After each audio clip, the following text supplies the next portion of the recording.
Anong mensahe ang kailangan marinig ng mga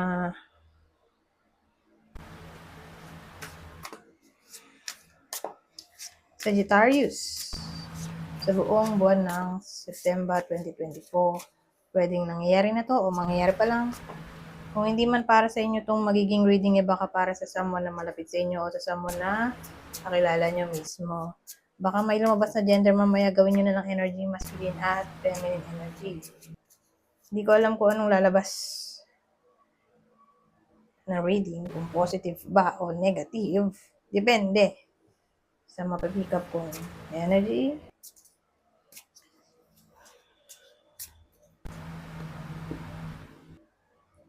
Kung hindi mag-resonate sa inyo to, edi i-adjust nyo ang video at hanapin nyo to. Kung hindi pa rin, edi punta na kayo dito.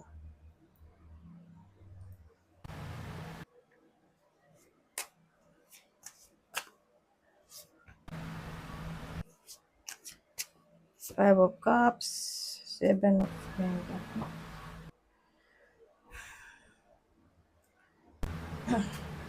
Well, sa case na to, ang dating may iba sa inyo na nalulungkot. May hinihintay siguro.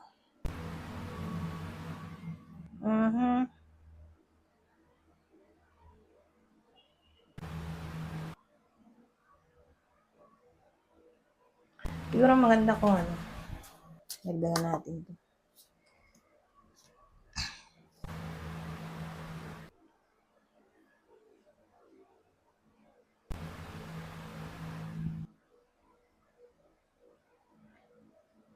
So, ang dating sa akin, naiinip na siguro yung iba sa inyo. Akala ko nga nung una, to may hinihintay na tao. Kaya lang, Four of Pentacles yung dulo.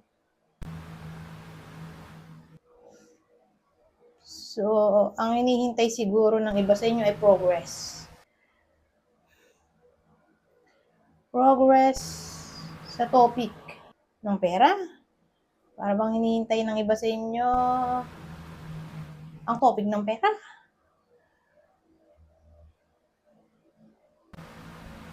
So, pera ang hinihintay ng iba sa inyo sa madaling salita. Kaya lang, nalulungkot sila siguro dahil naiinip na. Yun lang ang naisip ko dito. O pwedeng disappointed yung iba sa inyo sa topic ng pera. Ngayon, nag-hard work naman siya dito para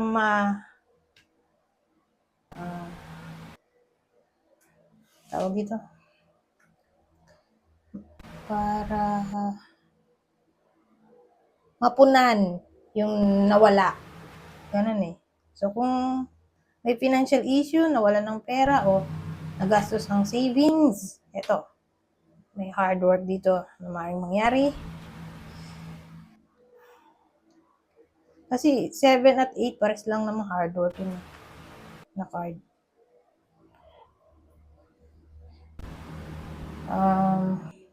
Pwede rin investment to. Para yun nga, mapunan yung nawala. Looking forward na mapunan yung nawalang pera sa iba sa inyo o para makapag-save ng pera o para mabayaran ng dapat bayaran. Ganyan.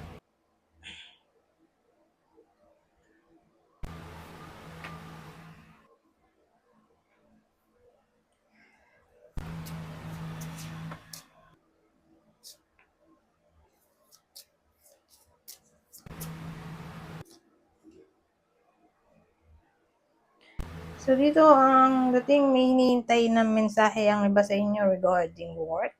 Pero, tingnan nga natin. Tatluin din natin to para masaya.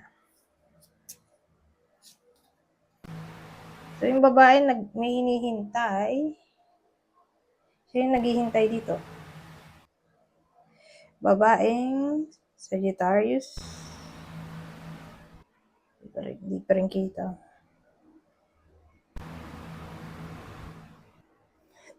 May ubo pala ako, pasensya na kayo. May ubo ako ngayon. Yung babaeng Sagittarius, Yung naghihintay dito regarding sa in-applyan niya siguro. Yung iba siguro nag-apply pa lang o nag-apply na, naghihintay ng result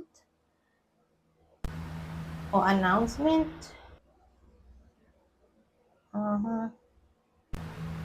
O pwede rin naman kayo to. Lalaki. Halimbawa, lalaki to. Halimbawa lang. Kasi genderless tayo, remember. So, halimbawa, lalaki yung naghihintay. Tapos alam niya sa sarili niya, babae yung magte-text sa kanya na employer. O interviewer, HR, ayan. Mukhang makakatanggap siya ng information wala dun sa in-applyan. Kung in-applyan na nga. Ngayon, kung dito work-related, tungkol saan to?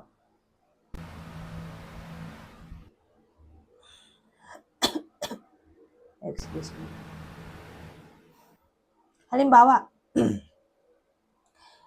yung babae dito, babae na tao o babaeng energy, feminine energy.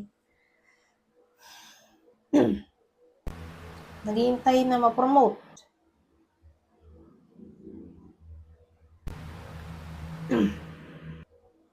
Lalo kung nag-apply siya for promotion. Eto na nga. Makaka-receive siya ng information mula sa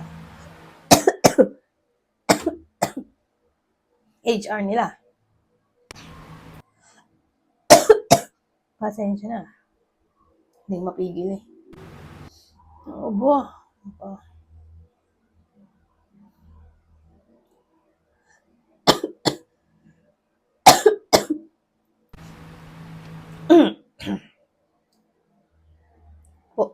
Pause mo na.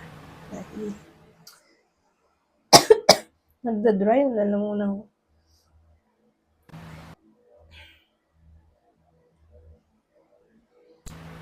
Sabihin natin documents to.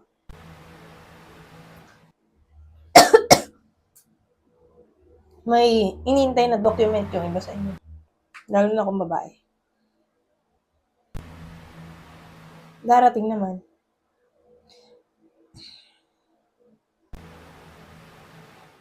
Halimbawa, yung iba sa inyo,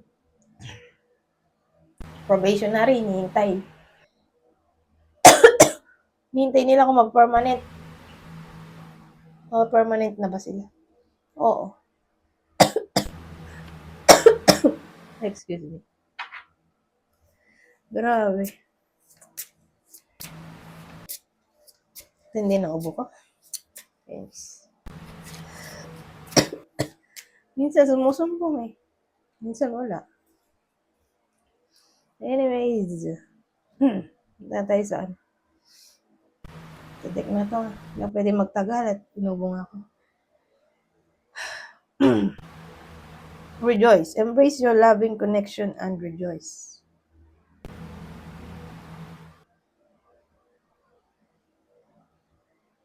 Ano to? Celebration. Kaya mukhang relationship to. Parang wala namang problema kung in a relationship. Kung may nanliligaw sa iba sa inyo. Lalo't gusto naman nyo, baka maging kayo na.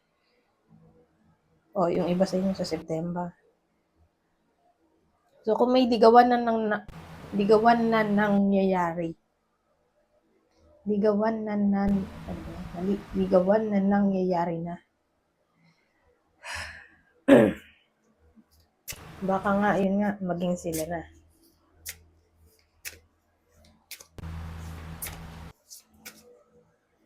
Celebration sa love to, parang ganun yung dati. Yun naman to. Reconciliation para sa iba sa inyo. Kung naghihintay pa ng ex. Magbalik sa buhay nila.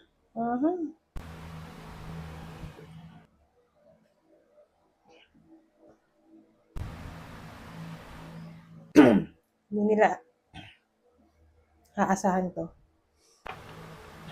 Pero yung iba nga sa inyo,